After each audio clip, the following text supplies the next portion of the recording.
Sports is up right now. You can't trust franchises. They'll sacrifice anything to protect their image. Even the players they recruit, they praise, and promise the world to. You just can't trust them. Look at today for an example. The Clippers cut Chris Paul mid-season, a legend in the NBA. Giannis and his agent are talking about trades. Publicly, the NBA fined the 76ers for hiding Joel Embiid's injuries. Deshaun Watson is returning to practice, which might instantly end Shedeur Sanders' starts in Cleveland. Now, I know what you're thinking.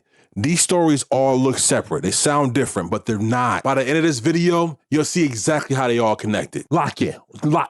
Check this out. If it's any franchise in sports that proves my thesis, it's the LA Clippers.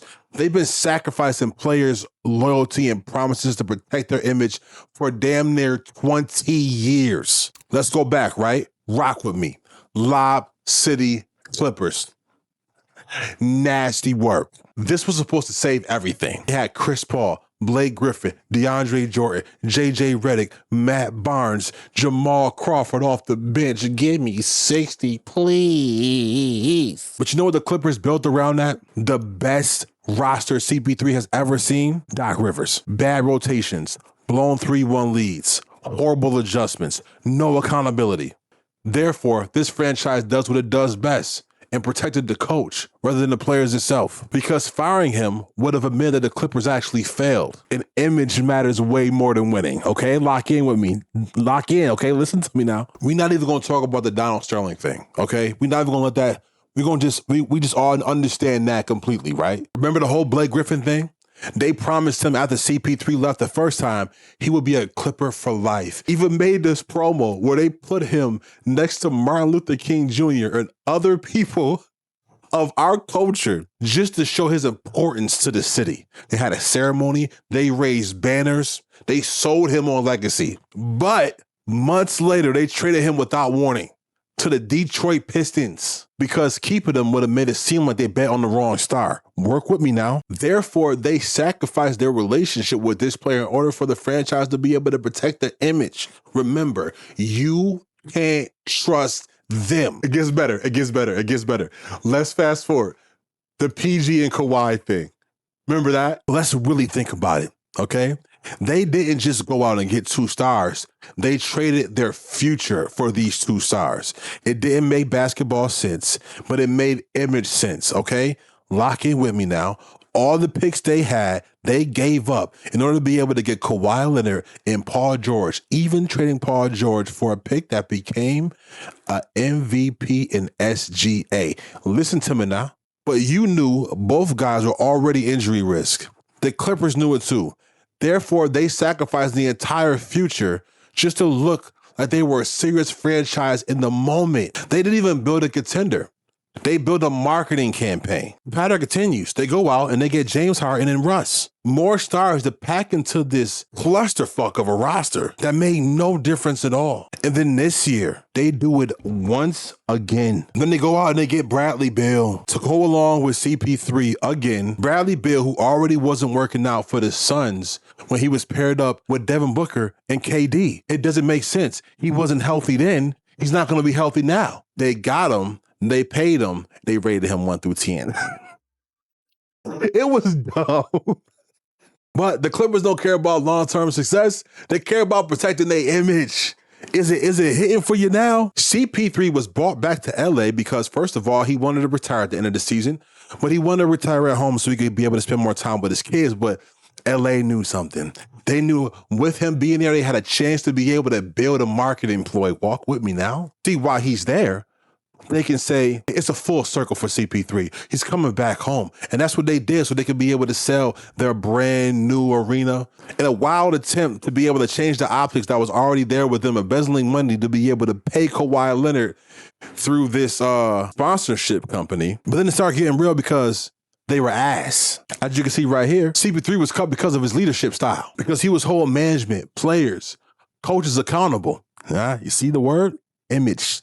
He's messing with the image. You can't play with the image. Cutting a franchise legend mid-season only makes sense if you're scared of the way he makes you look if he's still around. Therefore, this is the clearest proof of the thesis. When a franchise feels threatened, they'll sacrifice anything, anybody, Imagine you worked for a job for 20 years, right? And somebody just calls you after promising you a promotion, after promising you some money, and just saying it's time to go. Huh?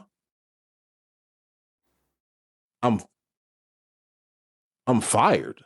Like mid show? We're in production. I gotta go right now. I gotta go right. But I got kids. That's how it looks. It looks crazy. It looked crazy. See, but the Clippers, they were loud about it. Okay, they were obvious. But the Bucks, they're uncomfortable. They were quiet. They were silent but deadly, like a fart. Okay. I just want you to know this some real shit. I'm not crazy. Okay. Listen to me, okay? Giannis was the last star who should have to deal with this, okay? He was loyal, he was humble, he was committed, he publicly dedicated everything to Milwaukee. He was the ultimate anti-drama superstar. He was perfect, right? He stayed where most players will leave. He signed extensions instead of bailing. He never complained. He won a championship in Milwaukee, and then he called it his home. Being loyal, it don't protect you from a franchise trying to protect itself. Okay. Now listen, like just work with me. Okay. The Bucks made Giannis a promise. They promised Giannis stability. They promised him a real shot at another title. He gave them MVPs. He gave them real playoff runs. So they promised to repay that by actually building around him for long term. But every decision they made since 2021 just screamed panic. They had no real plan. They got rid of the coach that he trusted in Budenholzer. They changed their defensive identity. They swapped Drew Holiday for Dame. A flashy move, but it wasn't a smart one, and we all understood why. And they lost Middleton to injuries consistently, and they never thought about replacing him with adequate talent. Therefore, the Bucks wasn't really building for the future. They weren't really building for Giannis. They were trying to protect the image of being a contender without actually being one. I mean, honestly, lock into the Drew Holiday trade, right? The Drew Holiday trade wasn't about helping Giannis. It was about looking aggressive. They wanted to look like they were doing everything to keep their superstar happy. But inside the locker room, everybody knew Dame was a downgrade defensively and that Drew Holiday was the real heart of that team. If you are a Bucks fan, you know it to be true. Therefore, the Bucks chose a PR move, not a basketball move. The team looked weaker every year, and then they paired him with Doc Rivers. Why is Doc Rivers a consistency in these breakdowns? That's why Giannis speaking up is a huge red flag. This is not his style. Y'all know Giannis. He's a freak, but he's a freak on the low. He's a respectful freak, right? He's a freak in them sheets, but not in them streets. You know what type of freak Giannis is. Basically what I'm trying to say, he's sending a message at this point because the Bucks haven't actually fixed the root of the problem. They're the root of the problem.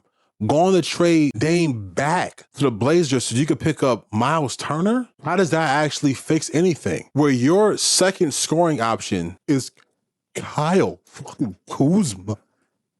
Oh, they would have to finally admit they did everything in their power to make this worse. They won't confront reality because it hurts their image as a perennial contender.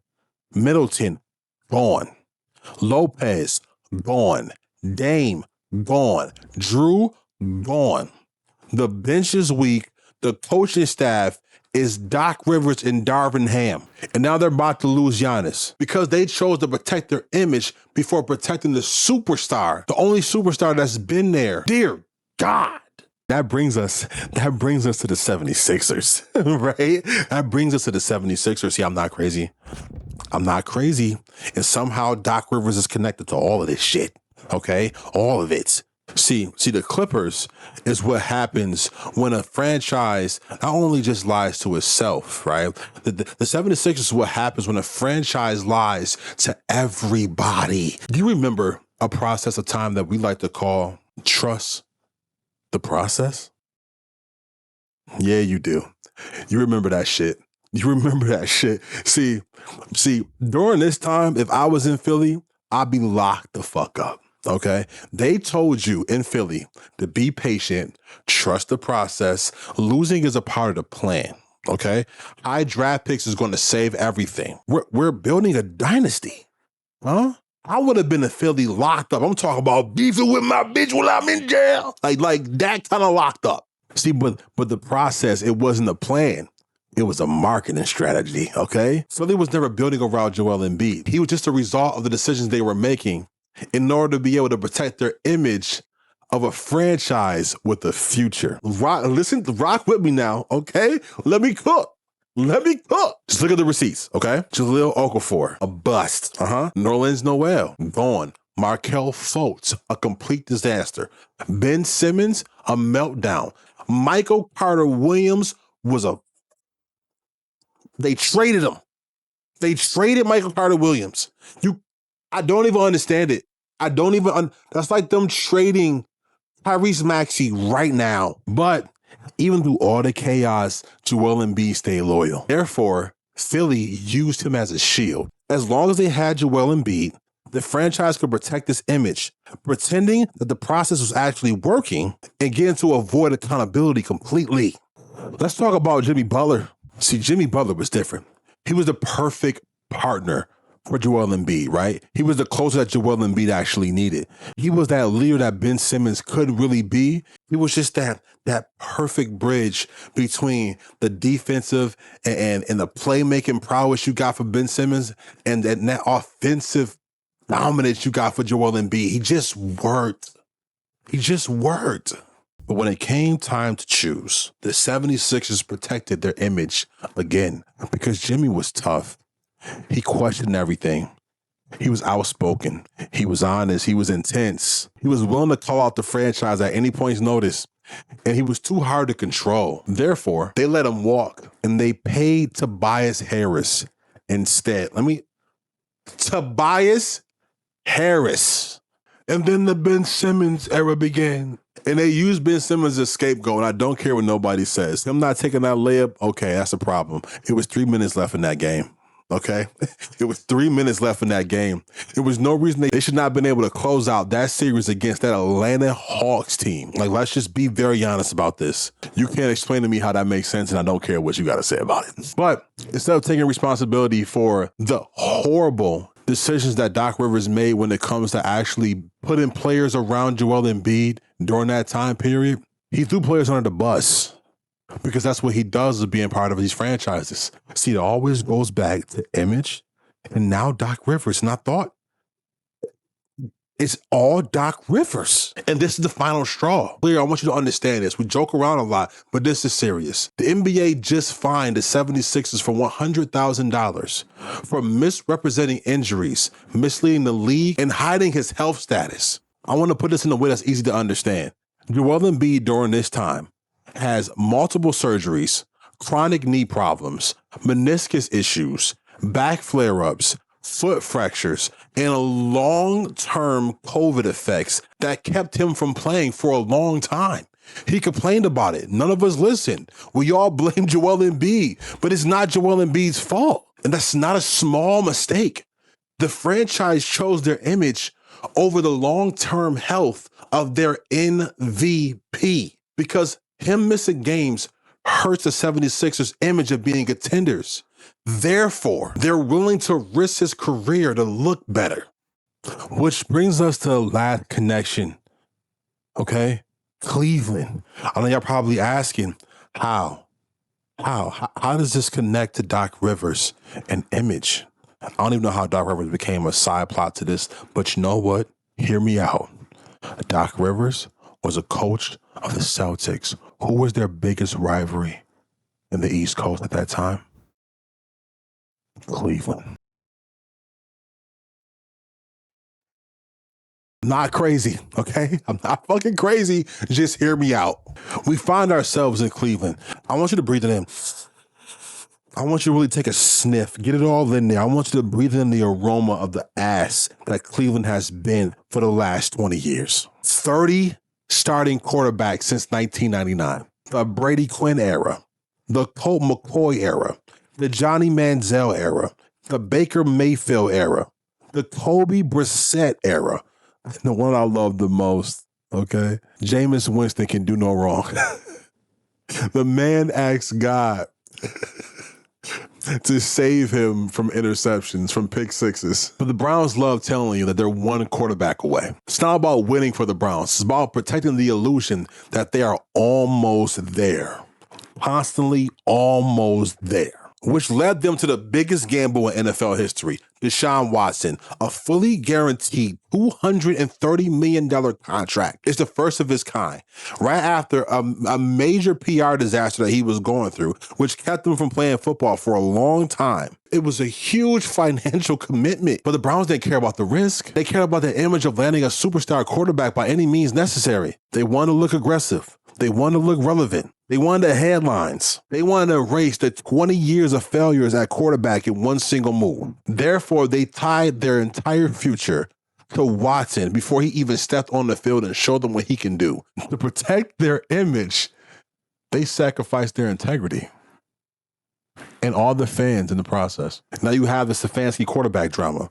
We don't need to get too deep into it. We all know what's going on. We've talked about it on this channel before. If you need to watch it, please click on this link. You'll be able to see it right here. And for the first time, a new starting quarterback got a win. It's been over 30 years. But they already made a $230 million franchise promise. No matter all the drama they put us all through, Dylan Gabriel and Shedeur Sanders, they can't renege on this now. And they know this. This is deeper than rap. The Browns can't let him threaten the image they already built around Watson. That's the difference. They're wasting Myles Garrett's prime all over again in order to be able to do this. And Myles Garrett seen it. He understood it. But he stayed there anyway, which was insane. But we let him rock. But they're going to keep throwing money at him, keeping him there because that's the only big name they have right now.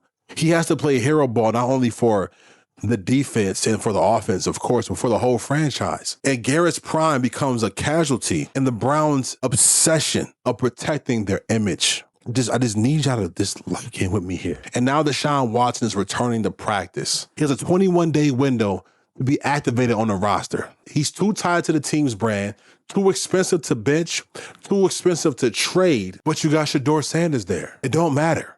He already lost his job. It was the one thing he was never meant to keep in the first place, because keeping Shedeur Sanders as a starter threatens the Browns. They were wrong for paying Deshaun Watson. They were wrong to pick a quarterback before Shedeur Sanders in the first place and not give him the starts and making him a fourth-string quarterback to begin the preseason. And they were wrong to wait until the 9th game of the season before he even got a touch. And how would that look for a floundering franchise's image already?